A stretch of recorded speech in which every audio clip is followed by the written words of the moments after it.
전도서를 보게 되면 솔로몬이 주로 두 사람 또는 두 사건 또는 두 상황을 비교하면서 이것이 저것보다 낫다라고 하는 그러한 그 말투를 많이 하곤 합니다. 특별히 오늘 우리가 보게 되어질 본문의 말씀을 보게 되면 이런 것이 세 가지로 나오고 있습니다. 우리가 다 읽지는 않았습니다만 4절부터 16절까지 문단이 세 개로 나누어져 있는데 각 문단마다 이것이 저것보다 낫다라고 하는 비교에 의한 더 나은 삶에 대해서 소개를 하고 있습니다. 우리 한 가지 한 가지씩 살펴보면서 더 나은 삶에 대한 선택과 그 삶을 누릴 수 있는 결단이 있는 시간이 되시기를 바랍니다. 가장 먼저 6절을 보시게 되면 우리 같이 한번 6절 읽어봅니다. 두 손에 가득하고 수고하며 바람을 잡는 것보다 한 손에만 가득하고 평안함이 더 나으니라 해서 둘을 비교하고 있죠. 요약을 해보면은 성공보다 평온함이 더 낫다는 말씀입니다. 6절에 나오는 두 손에 가득하고라고 할 때 두 손에 가득한 게 뭐겠습니까? 우리 인생에 붙잡고 싶은 것, 재물이 될 수도 있을 것이고 명예가 될 수도 있을 것이고 권력이 될 수도 있을 것입니다. 또 한편으로는 인기가 될 수도 있겠습니다. 이러한 모든 것들을 종합해서 한 단어로 요약을 하면 성공 또는 출세라고 말을 할 수가 있겠습니다. 성공을 손에 붙잡고 싶은 것이 우리 인생입니다. 이러한 성공을 두 손에 가득 담기 위해서 해야 할 일이 무엇이겠습니까? 당연히 수고를 아끼지 않는 것이죠. 열심히 사는 것입니다. 성실하게 사는 것입니다. 최선을 다하여 살아갈 때 그와 같은 성공이 우리의 손에 잡힐 수가 있습니다. 그러나 때로는 이와 같은 수고가 언제나 칭찬받을 만한 수고가 아닌 경우도 간혹 있습니다. 결과라고 하는 것을 위하여서 과정을 무시하거나 소홀히 여기면서 나아가게 될 때 그 수고는 때로 헛수고가 될 수가 있는 것입니다. 과정이 무시되는 결과, 과정이 없는 내 손에 든 무엇, 이것을 가리켜서 솔로몬이 4절에 이렇게 표현하고 있습니다. 4절을 보십시오. 내가 또 본즉 사람이 모든 수고와 모든 재주로 말미암아 이웃에게 시기를 받으니 라고 할 때에 여기 모든 재주라는 말이 있죠. 수고와 재주는 비슷한 말입니다. 열심히 한다, 재능을 100분 살린다, 이런 말도 됩니다만 그 안에는 또 다른 의미가 담겨 있는데 좋지 않은 의미, 교묘한 일을 하는 것, 이것을 또 재주라고도 말을 합니다. 다시 말하면 무엇인가 일을 해결하기 위하여서 거짓말을 한다든지 아니면 나의 성공을 위하여 다른 사람을 험담한다든지 모함을 해서 빠뜨려 놓고 내가 그 덕분으로 어부지리로 성공을 쟁취한다든가 하는 이런 것들이 이 재주에 해당이 되는 것입니다. 이 세상은 왜 해야 하는가라고 하는 부분과 어떻게 하는 것이 바른 것이냐라고 하는 것에 대한 고민이 별로 없습니다. 성공이라고 하는 목표가 있다라고 하면 그 목표를 쟁취하기 위하여서 나는 왜 거기에 도달하려고 하는가, 나는 왜 그것을 가지려고 하느냐라고 하는 왜에 대한 질문에 대하여 답변이 궁색합니다. 그러다 보니까 자연스럽게 어떻게 그것을 이루어낼 수 있느냐라고 하는 부분에 대하여 바른 답을 갖지 못한 채 수단과 방법을 가리지 아니하고 내가 원하는 것을 얻기만 하면 된다라고 하는 방식에 익숙해져 있는 것입니다. 왜 이 세상은 그러한 왜에 대한 부분과 바른 방법에 대한 고민이 없을까요? 그것은 우리의 삶의 양식이, 이 땅의 삶의 양식의 근저가 경쟁 또는 비교에 있기 때문에 그렇습니다. 다른 사람과의 비교 속에서 저 사람보다 내가 좀 더 나아야지라고 하는 그러한 삶의 양식이 근저에 깔려 있기 때문에 굳이 거기에다가 바르게 하고자 하는 그러한 노력을 하지 않는 것입니다. 오직 결과가 좋으면 모든 과정을 무마시킬 수 있는 사회이기 때문에 우리는 결과를 향해서만 치닫곤 하는 것이죠. 이 부분에 대해서 다시 한번 4절의 말씀을 보시기 바랍니다. 모든 수고와 모든 재주로 말미암아 이웃에게 시기를 받는다라고 하는 말의 의미는 내가 어떤 수단 방법 가리지 아니하고 열심히 해가지고 원하는 것을 얻었어요. 성공을 했습니다. 그러면 그 성공한 것을 보고 주변에 있는 사람들이 시기를 하는 것입니다. 왜 시기를 하느냐? 사촌이 땅을 사면 배가 아프다. 자기하고는 아무 상관이 없는데도 불구하고 남 잘 되는 거 못 봐주는, 그래서 시기한다는 말이 아니고 경쟁을 하는 것입니다. 함께 무엇인가 성공을 위해서 달려나갔는데 누구는 그 성공을 붙잡고 누구는 못 잡는 것입니다. 못 잡은 사람이 잡은 사람을 볼 때 배가 아픈 거예요. 나도 똑같이 저렇게 열심히 했는데, 나도 최선을 다했는데 왜 저 사람만 되고 나는 안 되는 거야? 라고 하는 비교에 의하여서 얻지 못한 것에 대한 상대적 시기심이 생기는 거예요. 이러한 시기심은 곧 경쟁 심리에 의해서 발동하게 되는 것입니다. 그런데 재미있는 것은요, 우리 이 개역개정 성경하고 킹 제임스 버전 영어 성경은 이렇게 번역을 해놓았어요. 지금 제가 말씀드린 것처럼. 그런데 또 다른 성경 번역본을 보면 전혀 다른 방식으로 번역을 해놓은 것을 볼 수가 있어요. 현대인의 성경이 이 4절의 말씀을 어떻게 번역을 해놓았느냐 하면, 나는 또 사람들이 열심히 일하여 성공하고자 하는 동기가 자기 이웃에 대한 시기 때문인 것을 알았다라고 번역해 놨어요. 이 번역에 의하면은 성공한 사람이 왜 성공했느냐? 왜 그렇게 열심히 달려갔느냐? 다른 사람에 대한 시기심이 동기가 되어서 그렇게 했다는 거예요. 다시 말하면 다른 사람들보다 더 나은 삶을 위한 그 마음의 동기가 자기로 하여금 열심히 달려가게 만들었다, 이런 말이죠. 혹시 영어 성경 NIV를 가지고 계신 분은 한번 보시면은 이 현대인의 성경처럼 번역이 되어 있어요. 자, 이것을 종합해서 보면 결국 한마디로 경쟁심이다라고 하는 것인데, 이 경쟁심에 대해서 또 다른 성경 번역본이 잘 표현을 해 놓았습니다. 그것이 표준 세번역인데 이렇게 해 놓았어요. 온갖 노력과 성취는 바로 사람끼리 갖는 경쟁심에서 비롯되는 것임을 나는 깨달았다. 이게 4절의 말씀을 번역해 놓은 거예요. 영어 성경 NASB가 이런 표준 세번역과 동일한 번역을 해놓고 있습니다. 왜 그렇게 열심히 노력하느냐? 왜 그렇게 성취하려고 하는가? 왜 성공을 붙잡으려고 하느냐? 그것은 사람들 사이에 일어나는 경쟁심에서 이기고 싶은 욕망 때문이다. 이렇게 이야기를 하고 있는 것입니다. 실제로 그렇죠. 우리 현대사회도 뭐 다를 바가 전혀 없습니다. 기업을 보십시오. 들어가면 대부분의 구호가 뭡니까? 무한 경쟁 시대, 1등 기업, 최고만을 고집한다, 경쟁력만이 살 길이다. 대부분의 구호가 다 그렇습니다. 회사를 운영하시는 분들은 다른 회사에 지고 싶지 않은 거예요. 다른 회사보다 더 커지고 싶은 것이 그 주인의 마음인 것입니다. 그래서 이런 구호를 붙여요. 경쟁력이죠.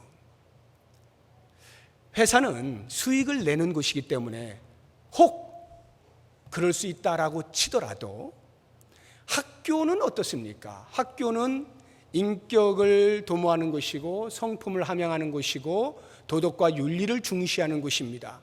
어떻게 살아야 되느냐에 대한 바른 방법들을 제시해 주는 것이 학교죠. 그런데 오늘날 학교가 어떻습니까?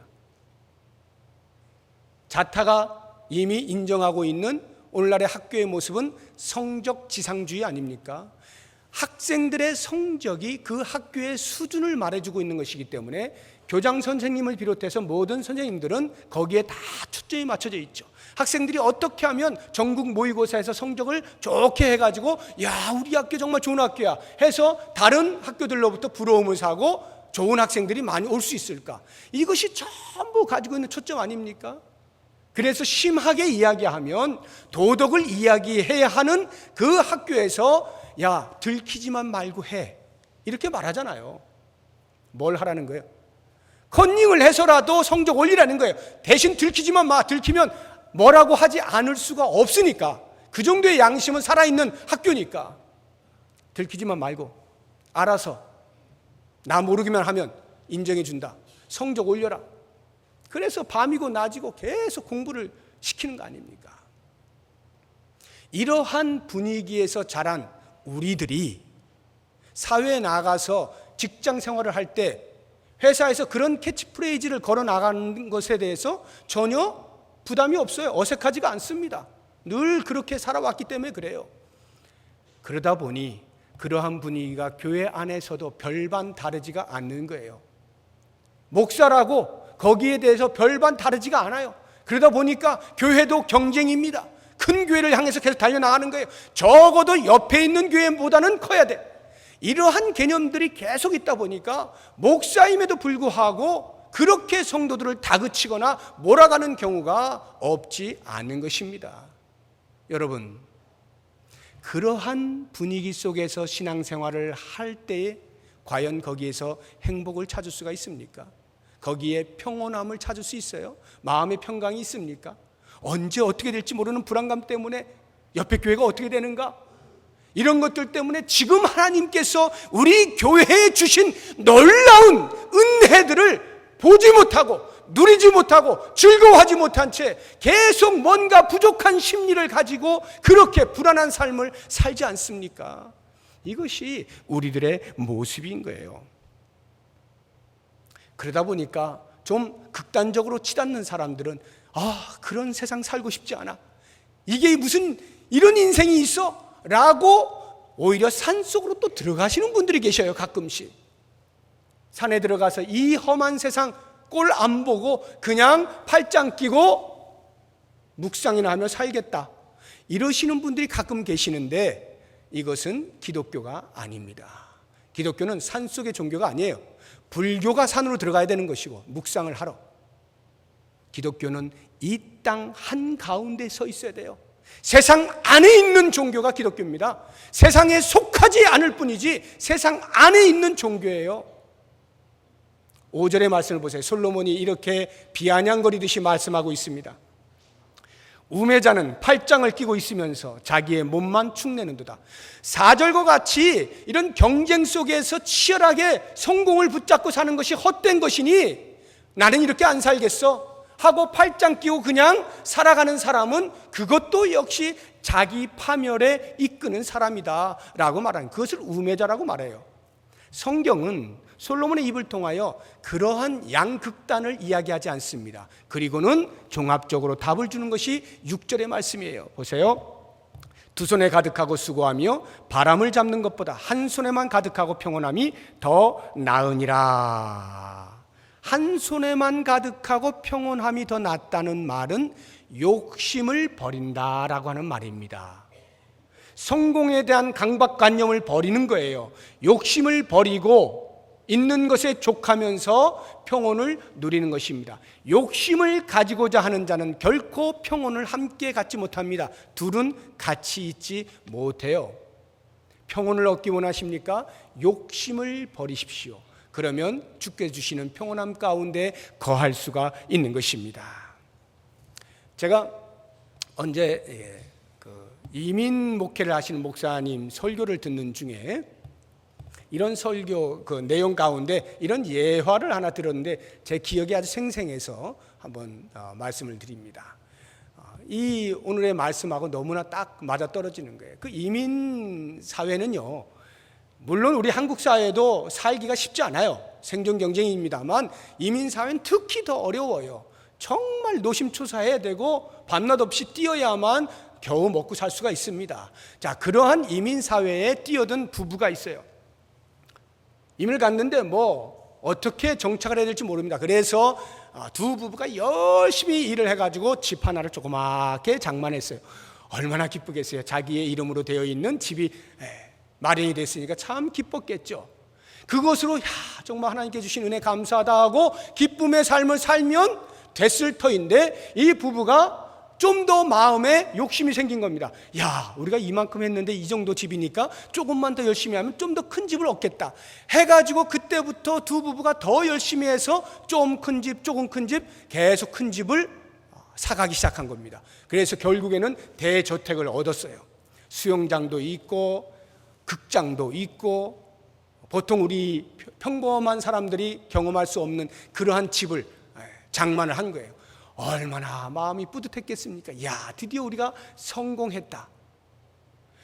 여기에서만 멈춰도 괜찮은데 이 사람들이 이제 우리가 조금만 더 하면 완전 1% 상류층에 속한다, 이래가지고 둘이 또 합의하에 조금만 더 노력하자 해서 새벽같이 일어나가지고 밤낮게까지 일하고 들어오는 거예요.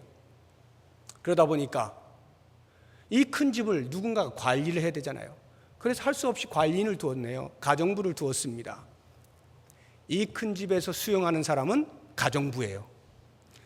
이 주인은 새벽에 일어나서 밤늦게 오니까 그 집에서 누리는 것은 고작해야 침대, 잠깐 눈 붙이는 그거 외에는 집에 있는 거 아무것도 누리지 못해요. 전부 다 관리인하고 가정부가 다 누려요. 청소해놓고 나서 시간 한가할 때 이어폰 끼고 음악 듣고 그 좋은 그 사운드 들어가면서 우리가 그렇게 산다 이 말이에요. 2% 부족한 그것을 채우기 위하여 성공을 붙잡으려고 하는 그 모든 삶에 바로 이와 같은 아이러니가 있다 이 말입니다. 누릴 수 있는 얼마나 많은 것들이 있음에도 불구하고 눈앞에 두고 그것을 다 다른 사람들이 누리게 하고 자기는 계속해서 그거 뒷바라지 해주는 꼴밖에 되지 않는 삶을 산다 이 말이에요. 바로 이와 같은 삶에 대해서 성경은 우리에게 무엇이라 말하고 있는가 한번 찾아보도록 하겠습니다. 디모데전서 6장을 찾아봅니다. 신약성경 디모데전서 6장 341쪽, 신약성경 341쪽. 자, 6절부터 8절까지 디모데전서 6장 6절부터 8절까지 같이 읽어봅니다. 그러나 자족하는 마음이 있으면 경건은 큰 이익이 되느니라. 우리가 세상에 아무것도 가지고 온 것이 없음에 또한 아무것도 가지고 가지 못하리니 우리가 먹을 것과 입을 것이 있은즉 족한 줄로 알 것이니라. 지금 이 바울의 권면이 아멘으로 받아들여지시는 분들은 마음에 평온이 있을 수가 있어요. 그런데 이렇게는 못 살아. 뭐 먹는 거 입는 거 있다고 그것으로 족한 줄 알아? 그래가지고 어떻게 이 세상을 살아? 하고 더 많은 것을 원하는 욕심이 있는 사람은 마음의 평온함을 가질 수가 없을 것입니다. 예수님도 동일한 말씀을 하시는데요. 누가복음 한번 가보시겠습니다. 누가복음 12장입니다. 신약성경 114쪽. 누가복음 12장 15절입니다. 15절 같이 읽어봅니다. 그들에게 이르시되 삼가 모든 탐심을 물리치라. 사람의 생명이 그 소유에 넉넉한 데 있지 아니하니라 하시고 탐심을 물리쳐라. 이 말씀을 하시고 나서 비유의 말씀을 주셔요. 16절부터 한 부자가 밭에 엄청난 소출이 있어요. 곡간에다 다 채울 수가 없어요. 곡간을 더 크게 만들었습니다. 그리고 꽉꽉 채워 넣었습니다. 그리고는 배를 두드리면서 이제 내 평생도록 먹고 즐겨야지 라고 할 때 하나님께서 만약 그 영혼을 오늘 밤 취하신다면 재물이 누구의 것이 되겠느냐 라고 예수님이 말씀하시면서 21절의 말씀을 덧붙이십니다. 21절 같이 읽어봅니다. 자기를 위하여 재물을 쌓아두고 하나님께 대하여 부여하지 못한 자가 이와 같으니라. 이 말씀을 보시게 되면 평온이라고 하는 것이 무엇인지를 우리에게 말해줘요. 평온이란 다름 아닌 하나님에 대하여 부요한 상태, 이것이 바로 평온입니다. 하나님께 대하여 부요하다라고 하는 것이 무엇을 의미합니까? 하나님 안에서 하나님으로 말미암아서 얼마든지 족합니다 라고 말하는 것입니다.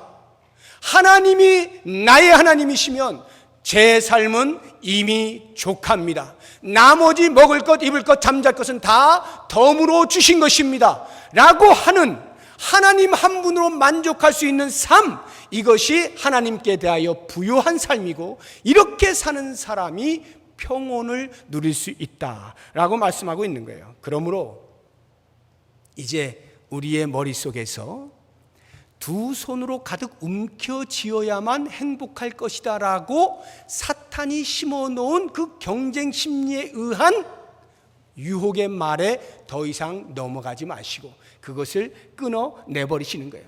설령 내가 하나님의 은혜로 성공하였다 할지라도 욕심이 있지 아니하면 그 성공은 2%의 부족을 위한 또 하나의 단계가 아닌 다른 사람들과 나누며 기뻐하고 즐거워하고 누릴 수 있는 것이 됩니다. 이렇게 살아가게 될 때 우리에게 비로소 평온이 찾아오게 되고, 이 평온이야말로 성공보다 훨씬 나은 삶이라 솔로몬이 말하는 것입니다. 사랑하는 성도 여러분, 무엇을 원하십니까?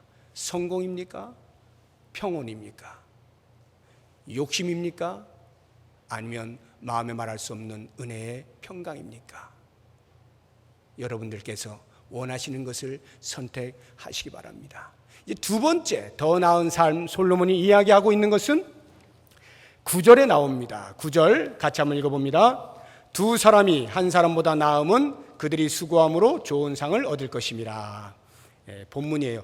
이 성경 찾으실 때 항상 이 본문은 늘 한 손으로 꼭 짚고 계셔야 돼요. 언제나. 그리고 찾으시고 다시 원위치, 찾으시고 원위치, 이렇게 하셔야 됩니다.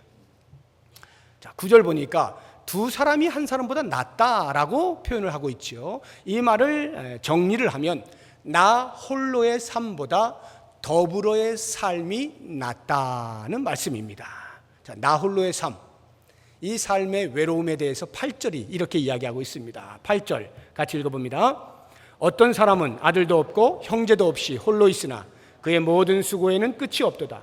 또 비록 그의 눈은 부요를 족하게 여기지 아니하면서 이르기를 내가 누구를 위하여는 이같이 수고하고 나를 위하여는 행복을 누리지 못하게 하는가 하여도 이것도 헛되어 불행한 노고로다. 가족도 없어요. 형제도 없어요. 친구도 없어요. 혼자인 사람입니다. 그런데 열심히 일했어요. 많은 것을 얻었어요. 뒤를 돌아보았습니다. 자기 혼자예요. 내가 왜 이 고생했지? 내가 이거 뭐 했으려고 이렇게 했지? 갑자기 외로움이 몰려들면서 헛됨을 느끼게 됩니다.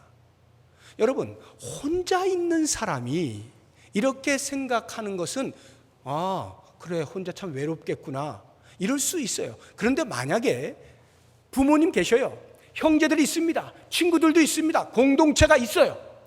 그럼에도 불구하고 마치 혼자 사는 사람처럼 산다면 이 사람이야말로 얼마나 비참한 삶을 사는가. 많은 사람과 더불어 살 수 있음에도 불구하고 혼자 사는 것처럼 그렇게 살아가게 될 때 어느 날 갑자기 자기의 삶을 파노라마로 돌아보게 되면 이런 외로움이 없는 거예요. 그러면서 더 이상 살고 싶지 않은 그런 마음이 생겨나게 되는 것이죠. 더불어 산다는 것이 얼마나 복된 것이냐 하는 것을 솔로몬이 9절부터 이야기합니다. 자, 9절에 이 두 사람이 한 사람보다 낫다라고 하는 것에 대해서 구체적으로 10절에서 12절까지의 말씀이요, 팔레스타인 가나안 땅에서 여행을 할 때에 일어날 수 있는 일들을 배경으로 해서 설명을 하고 있습니다. 10절 보십시오. 같이 읽어봅니다. 혹시 그들이 넘어지면 하나가 그 동물을 붙들어 일으키려니와 홀로 있어 넘어지고 붙들어 일으킬 자가 없는 자에게는 화가 있으리라. 여행을 하는데 그 팔레스타인이 돌부리가, 눈에 띄지 않는 돌부리가 많아요. 그러다 보니까 아무리 조심하고 간다 하더라도 갑자기 웅덩이에 빠진다든가 돌부리에 걸려 넘어진다든가 하는 이런 불의의 사고들이 있어요. 그때에 간단한 부상은 뭐 혼자서도 일어날 수 있겠지만 좀 심각하면 혼자서 안 되잖아요. 부상을 부축해 줄 수 있는 사람이 있다면 그 사람은 괜찮은 거예요. 그런데 혼자 여행을 하게 되면 그 일이 안 되잖아요. 더불어 사는 삶의 유익을 말하는 거예요. 우리의 인생에 있어서 돌부리들이 있을 수 있어요. 그래서 때로는 실수하기도 합니다. 때로는 실패하기도 합니다. 그래서 낙심하고 좌절할 때가 있어요. 그때에 아무도 그 좌절과 낙심 속에 동참하며 위로하고 격려해 주는 사람이 없다면 그 사람은 얼마나 외롭겠어요. 그런데 그때에 옆에 다가와서 부축해주고 힘내 힘내, 나도 그런 적 있어, 자 일어나자, 우리 또 갈 수 있어, 이렇게 해주는 사람이 있다면 이 더불어의 삶이 얼마나 유익하냐 하는 거예요. 11절 보십시오. 같이 읽어봅니다. 또 두 사람이 함께 누우면 따뜻하거니와 한 사람이면 어찌 따뜻하랴. 팔레스타인 기후는 낮과 밤의 기온차가 굉장히 심합니다. 낮에는 뜨겁고 밤에는 추워요. 혹시 잠자리를 구하지 못해서 노상에서 잠을 청해야 되는 경우에, 여행 중에 혼자 자게 되면 그 기온차가 워낙 심하기 때문에 얼어 죽을 확률이 높아요. 그런데 두 사람이면 적어도 체온에 의해서 견디어낼 수가 있는 것이죠. 이러한 것을 보면서 더불어 사는 삶이 얼마나 중요한 것인가, 유익한 것이냐. 우리 인생에 있어서 때로 우리의 열정이 식어질 때가 있어요. 야, 살고 싶지 않아, 삶에 맛이 없어, 재미가 하나도 없네.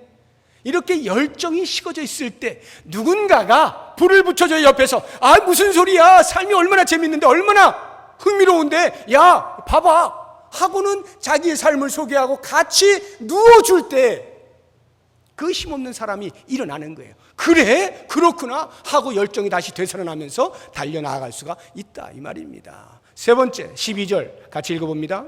한 사람이면 패하겠거니와 두 사람이면 맞설 수 있나니 세 겹줄은 쉽게 끊어지지 아니하느니라. 여행 중에 강도를 만날 수가 있는 거예요. 혼자서는 아무래도 상당히가 버겁겠죠. 그러나 적어도 두세 사람 이상이 된다면 강도 자체가 쉽게 접근하지 못할 겁니다. 같이 맞서 싸울 수 있는 힘이 있지 않습니까? 우리가 이 땅을 살아가는 동안에 영적인 전쟁터에서 지금 영적인 전쟁을 수행하고 있는 사람들 아닙니까? 싸우다가 지치고 힘들고 사탄에게 맞아 터져가지고 어찌할 바 모르는 그러한 경우들이 많이 있을 터인데, 만약 신앙의 동료들이 함께 손을 잡고 사탄과 싸우며 나아가게 된다고 생각해 보십시오. 사탄이 함부로 덤비지 못하는 거예요. 그리스도의 이름으로 모두가 힘을 합하여서 대적을 하게 될 때 그 사탄은 우리 앞에서 물러가게 되어 있는 것이죠. 이렇게 혼자보다는 더불어의 삶이 훨씬 더 유익하다라고 하는 것인데, 이 유익이라고 하는 말이 그냥 더 좋으니까 더불어 사세요 라고 하는 차원이 아니라 사실은 우리 인생의 삶의 방식, 존재 양식의 본질이에요. 그래서 창세기에 보면 하나님께서 아담을 만들어 놓고 혼자 있는 것이 좋지 못하여 하와를 만들어 주시지 않습니까? 더불어 사는 삶, 하나님께서도 성부, 성자, 성령 공동체로 사시지 않습니까? 이렇게 사는 것이 우리의 인생의 본질로 지어졌다, 이 말이에요. 그렇기 때문에 더불어 사는 삶은 유익을 넘어서서 인생의 본질이다라고 하는 것입니다. 그런 면에서 우리가 학교에서 배운 그 아리스토텔레스의 말, 인간은 사회적 동물이다, 굉장히 명언이죠. 공동체적 존재다, 이 말인데, 이것은 철학이나 사회학에서 말하기 이전에 이미 성경에서 말하고 있는 신학적 명제라고 하는 것을 알아야 되는 것입니다. 그렇기 때문에 인간은요, 홀로 있지를 못해요. 여러분, 그 영화에 죄수들 나오는 영화 보세요. 감옥 나오고 죄수들, 뭐 쇼생크 탈출이라든가 뭐 등등 이러한 어떤 그 감옥을 배경으로 하는 영화를 보시게 되면 죄수들 사이에서도 이제 말썽을 일으키는 경우가 있잖아요. 뭐 싸운다든지 뭐 이래가지고 가장 심한 엄벌이 뭔지 아십니까? 그 감옥 내에서 혼자 데려다가 독방에 집어넣는 거예요. 그러면 이 죄수가요, 제발 독방만은, 다른 벌은 다 받겠는데 독방은 제발 좀 피해달라, 이렇게 애원하는 것을 많이 보실 거예요. 인간은 홀로 못 있어요. 그 죄수들이 우글거리고 있는 그 안에서도 서열에 의하여서 누구는 굽실거리고 누구는 지배하고 하는 그런 관계일지라도 함께 있는 것이 좋은 것이지 혼자서는 외로워서 못 있겠다, 이 말이에요. 그래서 왕따를 당하는 아이들이 자살의 충동을 느끼게 되는 것에 대해서 일부 어르신들은 이해를 못 하셔요. 아니 뭐 그것 가지고 죽으려고 그래? 라고 할 때 이 사람이 외롭다라고 하는 것, 혼자라는 생각, 얼마나 무서운지 모릅니다. 자살을 생각할 만큼 무서운 것이 이 외로움, 고독이라고 하는 것이에요. 그래서 한문에서도 그 표의 문자 아닙니까? 한문이 사람 인자를 쓸 때도 이렇게 기대 놓았잖아요. 혼자 있지 마라 이거죠. 둘이 같이 기댈 때 그게 사람이다라고 우리에게 말해주고 있는 거 아닙니까? 경영학에서 말하고 있는 시너지라고 하는 것이 있어요. 1 더하기 1은 2가 산술적인 공식이지만 시너지라고 하는 것은 1 더하기 1은 2 이상이다 라고 하는 게 시너지거든요. 그래서 그 좋은 예가 이 나무목을 가로 5cm, 세로 10cm 되는 나무목을 놓고 이 나무목이 얼마만큼의 하중을 견디는가를 실험을 했습니다. 이 하중에 대해서 견디는 힘을 응력이라고 하는데 이 응력이 도대체 몇 킬로까지 가능하냐? 그 5cm, 10cm 되는 나무목이 275kg을 견딜 수가 있어요. 그러면 두 개를 놓으면 몇 킬로그램을 견뎌야 됩니까? 275의 두 배니까 550kg를 견뎌야 되겠죠. 그런데 이상하게도 몇 킬로가 되냐면 826kg를 견뎌요. 훨씬 뛰어넘죠. 세 개면 어떻습니까? 고작 해야 800 몇십 킬로 견뎌야 산술적으로 계산이 되는 것인데 3847kg을 견뎌요. 이게 시너지예요. 더불어 살 때는 혼자서는 아무리 살아도 경험할 수 없는 그 너머를 경험할 수 있다 이 말이에요. 그래서 성경은 끊임없이 말합니다. 서로 종노릇해라, 서로 도와줘라, 서로 격려해라, 서로 기도해라, 서로 함께 찬양해라. 서로 끊임없이 말합니다. 235회를 말하고 있어요. 이게 성경의 개념이에요. 공동체다라고 하는 것이죠. 그러나 공동체도 공동체 나름이죠. 좋은 공동체가 있고 좋지 않은 공동체가 있어요. 좋지 않은 공동체는 혼자만 못할 경우도 있습니다. 어떤 공동체가 좋지 않을까요? 각각이 서로 각각이라고 주장하는 거예요. 협력하고 보완하고 세워주는 관계가 아니라 내가 너보다 네가 나보다 낫다고 이렇게 다투고 싸우고 분열하고 찢어지는 이런 공동체는 아주 안 좋은 공동체입니다. 그래서 사도 바울이 이런 공동체에 대해서 갈라디아 교회에 이렇게 말했어요. 내 이웃을 내 몸같이 사랑하라 말씀하고 나서 그 다음 뭐라고 말씀하셨냐면 만일 서로 물고 먹으면 피차 멸망할까 조심하라. 공동체에도 피차 물고 뜯는 그런 공동체가 있단 말이에요. 그렇게 되면 다 같이 멸망한다는 거예요. 여러분, 우리 교회가 좋은 공동체입니까? 아니면 안 좋은 공동체입니까? 서로 물고 뜯습니까? 다투고 싸웁니까? 서로 손가락질합니까? 비난합니까? 좋지 않은 공동체예요. 이런 공동체는 있지 않는 것이 오히려 더 낫습니다. 만약에 우리가 피차에 부족한 것들을 채워주고 도와주고 격려하고 세워주고 어떻게 했니 같이 눈물 흘리고 이와 같은 공동체라면 여기는 천국이에요. 우리는 더불어 사는 삶이 나은 삶인데 더불어 살 때 이렇게 서로 사랑하고 서로 협력하는 그런 공동체로 만들어 나갈 때 혼자서는 경험할 수 없는 놀라운 은혜들을 더불어의 삶 속에서 경험하게 돼요.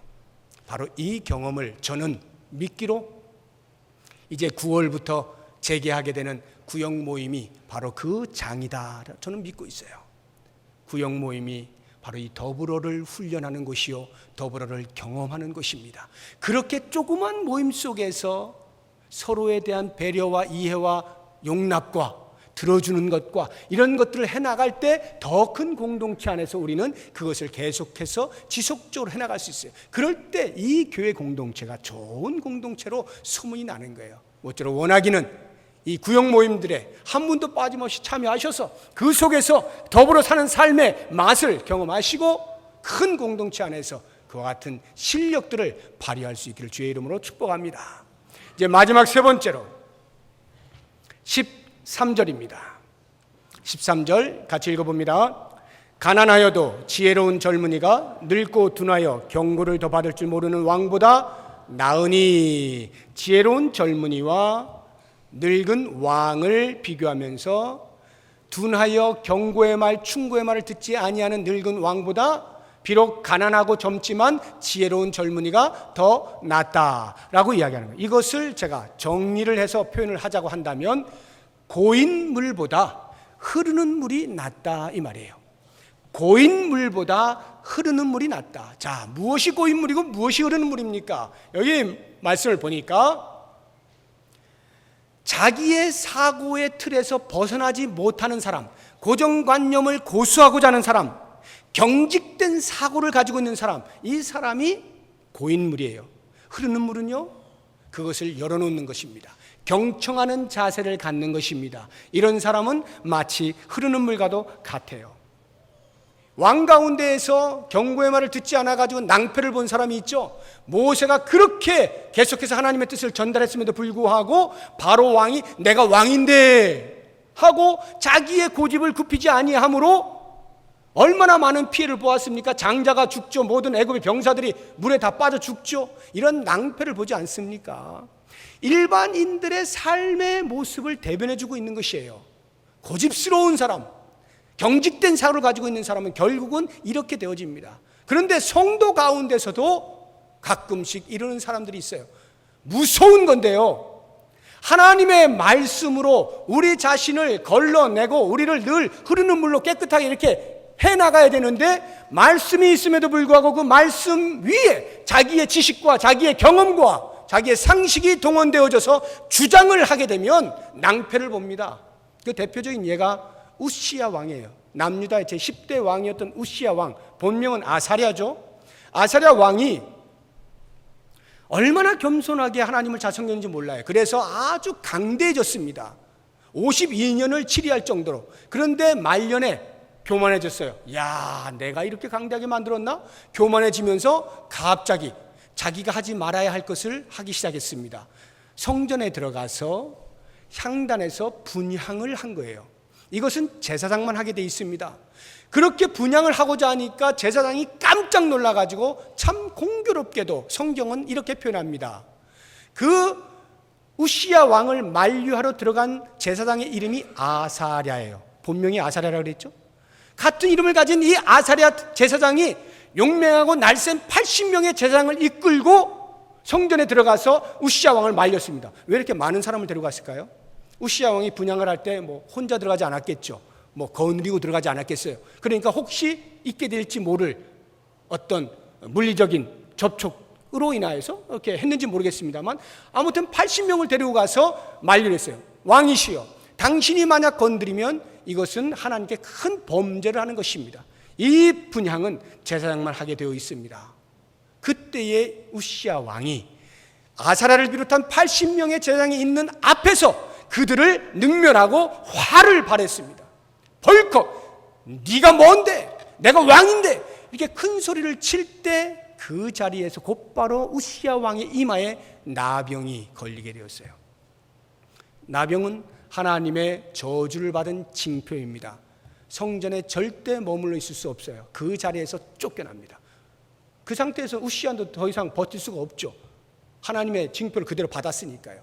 쫓겨나게 되는 거예요. 하나님의 말씀이 기준되어 있으면 그것을 따라서 나를 늘 새롭게 하는 삶을 사는 것이 흐르는 물인데, 이 우시야는 이미 고인물이 되어버렸어요. 그것보다도 우선하는 것이 나의 지식이고 나의 경험이고 나의 힘이고 과시고 권력이다, 이렇게 여기고 하나님의 말씀을 넘어서게 될 때에 그런 낭패를 보게 되는 것입니다. 그러므로 우리는 경청하는 것이 얼마나 중요하냐라고 하는 것을 알 수 있어요. 하나님의 말씀이 들려올 때 그것을 듣고 계속해서 나를 청정시켜야 되는 거예요. 나를 변화시켜야 되는 거예요. 나에게 맞는 것만 주워먹는 것이 아니라 나를 바꾸도록 계속해서 노력하는, 이것이 흐르는 물이다 이 말이에요. 물론 경청을 할 때 중요한 게 있어요. 무조건 듣고 그대로 다 하기만 하면 되는 것이 아닙니다. 경청하고 나서 그 말이 무엇이 옳은 것이냐에 대한 판단의 지혜가 있어야 돼요. 그것을 우리는 분별력이라고 합니다. 이 분별력이 반드시 있어야 되는데요, 르호보암은 경청을 했어요. 여로보암과 여러 백성들이 와가지고 당신의 아버지가 우리를 너무 힘들게 했는데 조금만 세금을 덜 거두어 주시면 우리가 충성을 다하겠습니다. 그래? 3일만 기다려. 내가 3일 후에 답을 줄게. 하고는 그 3일 동안에 신하들을 불러놓고 상담을 하는데, 늙은 신하들하고 상담을 하니까 맞습니다. 그 사람들 말이 맞아요. 그 사람들을 편하게 해줘야 됩니다. 자기랑 자랐던 젊은 신하들하고 이야기하니까 무슨 소리입니까? 더 옥죄어서 아예 그런 말이 나오지도 못하게 만들어야 됩니다. 르호보암이 이 후자의 말을 들었어요. 그리고는 그들을 그렇게 대했을 때 여로보암이 뛰쳐나가서 북이스라엘 만들어버리지 않습니까? 경청은 하였는데 판단 미스를 한 거죠. 그것에 비해서 나만 장군은 어떻습니까? 문둥병에 걸렸습니다. 이스라엘에 신통하다는 사람이 있어서 엘리사를 찾아갔습니다. 엘리사가 문도 안 열어보고 요단강에 가서 7번 들어갔다 나왔다 하십시오. 그랬더니 이 나만 장군 기분이 나빴습니다. 아니, 저 요단강 저 조그만한 강에 우리나라에는 훨씬 큰 강, 아름다운 강이 많이 있는데, 야 얘들아 가자. 다 돌아갑니다. 그때의 종들이 말합니다. 나만 장군이요, 만약 엘리사 선지자가 당신에게 이보다 더 큰 일을 행하라 하였으면 하지 아니하였겠습니까? 이것이 하찮다 하여 그렇게 우습게 여기지 마시고 한번 들어가 보시죠. 그 말을 했을 때 나만 장군이 뭐 이런 놈들이 다 있어? 하고 그냥 멱살 잡고 칼로 땡강 하고 그냥 돌아가 버렸으면 계속 문둥병에 걸려 있었을 거예요. 그런데 이 나만 장군이 갑자기 마음에 이 종들의 말이 현명하다는 생각이 들었습니다. 아, 내가 잘못 생각했구나. 그래, 한번 가보자 하고 요단강에 가서 7번 들어갔다 나오니까 깨끗하게 나온 거 아닙니까? 경청하고 판단하는 능력이 있어요. 분별력이 있어야 돼요. 그래서 옳은 것을 선택할 때 그때에 놀라운 일이 벌어지는 거예요. 흐르는 물이다 이 말이에요. 마지막으로 이 흐르는 물과 고인 물에 대해서 15절과 16절의 이야기를 우리가 잘 들어야 되는데, 이렇게 가난하지만 지혜로운 젊은이가 그 늙고 둔하고 경고의 말을 듣지 않은 왕이 지난 다음에 그 다음 왕이 되었어요. 얼마나 많은 사람들이 따랐겠습니까? 쭉 따랐어요. 그런데 놀라운 것은 솔로몬이 말합니다. 아무리 그럴지라도 또 때가 되면 이 젊은 지혜로운 사람도 왕으로서 오랜 세월을 지나고 나면 그 다음 세대가 일어나서 이 왕을 추종하지 않을 것이다 라고 이야기하는 것입니다. 왜 그럴까요? 여러 가지 이유들이 있어요. 백성들이 마음이 왔다 갔다 하는 것도 있겠습니다만, 한 가지 저는 이쪽에다 초점을 맞추고 싶어요. 왕이 변심한 거예요.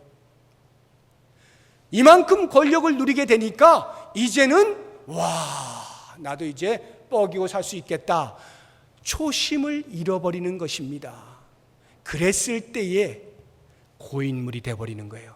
고인물이 되면 더 이상 사람들이 따르지 않아요. 물고기가 찾아오질 않습니다. 흐르는 물이 되어야 하는 것이죠.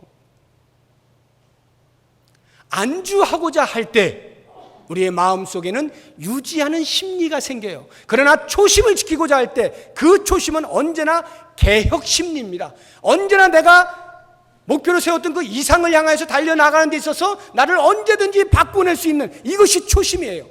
그 초심을 잃지 않아야 되는 것입니다. 예수님께서 하나님의 거룩한 사명을 받고 이 세상에 오셨을 때에 사람들이 임금 삼으려 했어요. 너무나 기이한 행적들을 많이 행하니까, 야, 당신이 우리의 왕 되십시오, 임금 삼으려 할 때 예수님은 초연했습니다.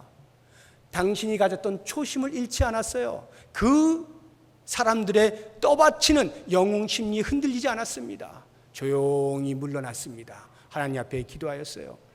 사람들이 십자가에 못 박을 때 예수님은 그 자리를 피하지 않았어요. 억울합니다, 주님. 내가 이렇게 충성을 다했는데 저를 십자가에 못 박다니요. 그렇지 않았어요. 예수님은 그것이 당신의 사명인 줄 알았습니다. 그래서 그렇게 변덕스럽게 백성들이 움직여 나갈 때에도 예수님은 자신의 초심을 움직이지 않았어요. 그냥 묵묵히 십자가의 자리를 지켜낸 것입니다. 사랑하는 여러분, 오늘날 한국교회가 세대 교체와 맞물려서 내홍을 앓고 있습니다. 하나님의 교회요, 예수님의 교회임에도 불구하고 세대가 교체될 때마다 얼마나 많은 잡음들이 생기는지 몰라요. 왜 그렇습니까? 초심을 잃어버리기 때문에 그래요. 초심을 잃어버리니까 무엇인가 움켜쥐고 싶은 마음이 자꾸 생기는 겁니다. 그러다 보니까 자연스러운 세대 교체가 되지 아니하고 계속해서 여기저기에서 소리가 나는 거예요. 이와 같은 때 사랑하는 성도 여러분, 이것이 교회의 칩으로만 취급할 것이 아니라 과연 나는 얼마나 초심을 지키며 살아가고 있는가? 내가 그리스도를 만났을 때 가졌던 그 열정과 뜨거움과 주를 사랑하는 마음이 지금도 나에게 있는가? 이 부분을 점검을 하시는 거예요. 그리고 원하기는 우리의 인생의 삶의 여백을 좀 남겨두시기 바랍니다. 여백을 두어서 다른 사람들이 나의 페이지에 들어와 낙서 좀 할 수 있도록 만들어 놓으세요.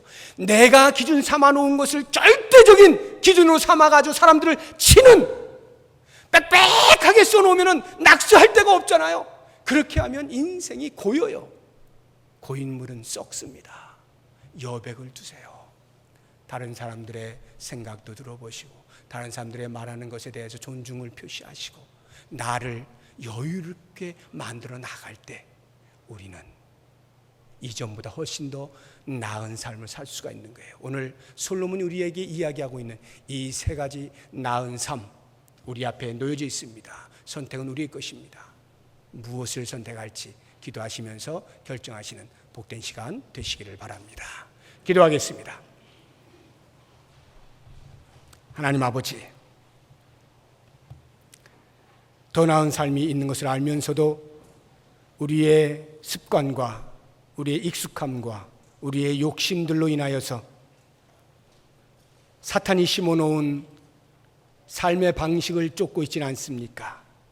그러한 것들을 다 버리게 하시고 오직 주님께서 주시는 더 나은 삶을 통하여 평온을 누리게 하여 주시고 더불어 사는 삶의 아름다움을 경험할 수 있게 하시고 다른 사람들과 더불어 대화를 나누며 흐르는 물과 같이 살아갈 수 있는 복을 허락하여 주시옵소서. 예수님의 이름으로 기도드립니다. 아멘.